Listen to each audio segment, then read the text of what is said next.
여러분은 혹시 미군의 최신의 F-35 전투기 한 대 가격이 얼마인지 아세요? 정답은 8천만 달러, 우리 돈으로 약 1,100억 원입니다. 그렇다면 그 옆에 있는 A-10 한 대는요? 정답은 1,200만 달러, F-35 가격의 15분의 1입니다.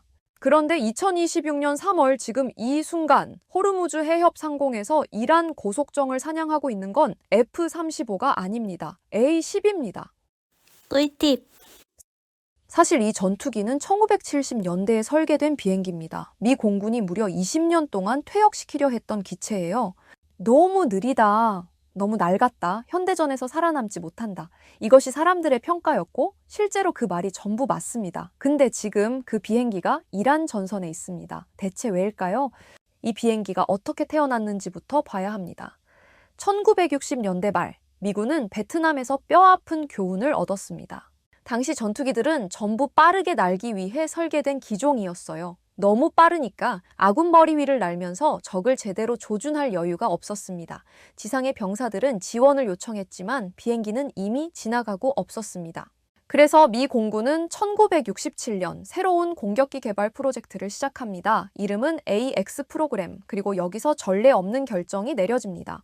비행기를 먼저 만들고 무기를 달지 말자. 무기를 먼저 만들고 그 주위에 비행기를 껍데기처럼 씌우자는 것이었죠. 그 무기가 바로 GA-U8 어벤저 30mm 7연장 게틀링 기관포입니다. 이 포 하나의 크기가 폭스바겐 비틀 자동차만 합니다. 무게만 1830kg, A10 자체 무게의 약 16%가 이 포 하나예요. 초당 65발, 분당 최대 3,500발, M1 에이브럼스 전차 장갑도 뚫는 열화 우라늄 철갑탄입니다. 비행기가 총을 달고 다니는 게 아닙니다. 총이 날개를 달고 하늘에 떠 있는 겁니다.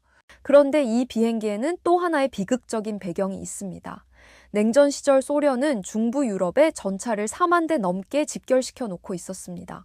나토가 이걸 지상군만으로 막는 건 불가능했어요. A-10의 첫 번째 임무는 딱 하나였습니다. 소련 전차들이 서유럽으로 밀려오는 날 그 앞에서 저공 비행으로 전차를 파괴하라. 그런데 당시 설계팀이 계산한 수치가 있습니다. 소련의 대공망이 워낙 촘촘해서 A-10이 한번 출격하면 살아 돌아올 확률이 50% 미만이었습니다. 처음부터 그게 전제였어요. 처음부터 격추된다는 걸 계산에 넣고 설계했다니, 그렇다면 엔지니어들이 가장 먼저 생각한 건 뭐였을까요? 어떻게 하면 조종사가 조금이라도 더 살아남을 수 있을까?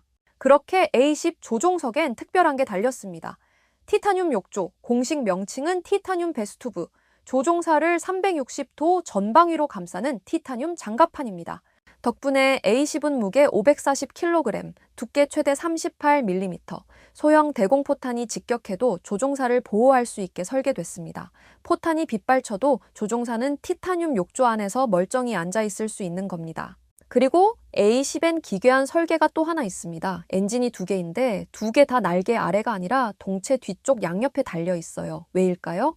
이는 지상에서 쏘는 열추적 미사일이 엔진 열기를 따라오기 때문입니다. 엔진을 날개 아래에 달면 날개가 열기를 차단해주지 않아요. 하지만 동체 뒤쪽에 달면 동체 자체가 열기를 가려줍니다. 지상에서 보면 엔진이 잘 안 보이는 거예요.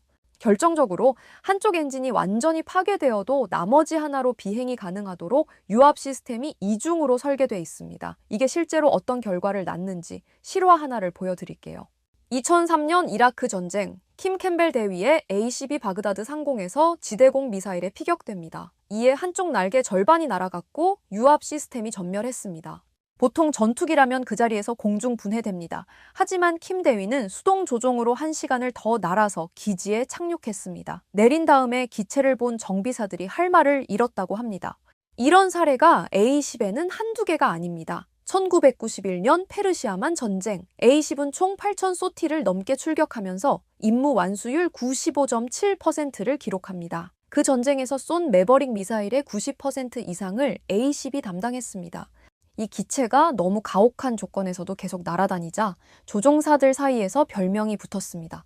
멧돼지, 워트호그, 못생기고 느리지만 맞아도 안 죽고 끝까지 싸우는 동물. 그것이 A-10의 별명이 된 것이죠.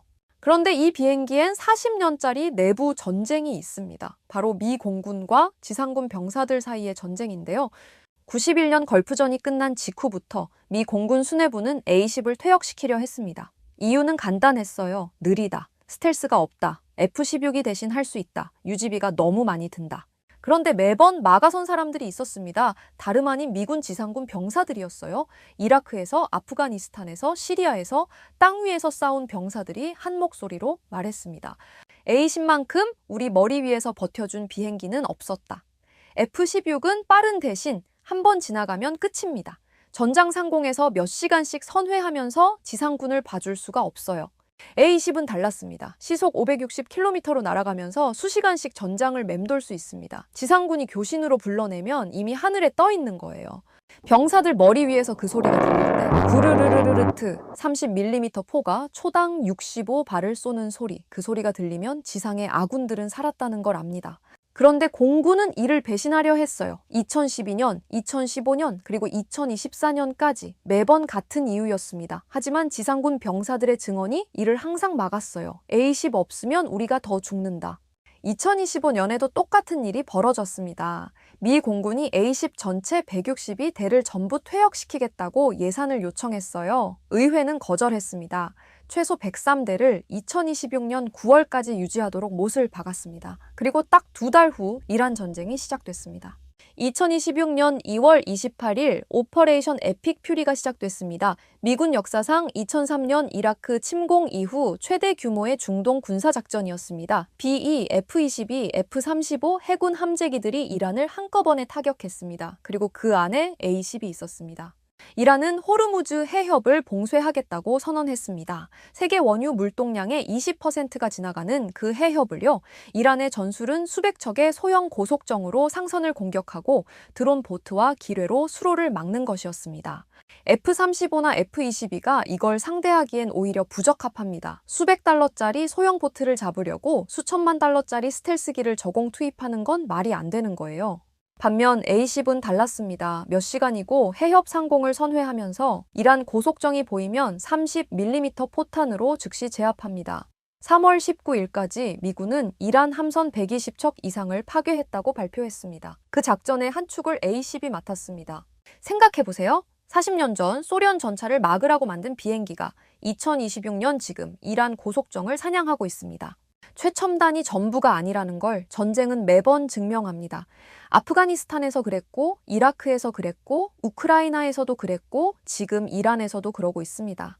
억만 달러짜리 레이더와 스텔스가 할 수 없는 일을 느리고 못생긴 멧돼지가 해내는 순간들이 있습니다. 지금 A-10은 퇴역 카운트다운이 걸려있는 상태에서 현역으로 싸우고 있습니다. 어쩌면 이게 워스호그의 마지막 전쟁일 수도 있습니다. 그 마지막 전장이 하필 호르무즈라는 게 왠지 이 비행기답습니다.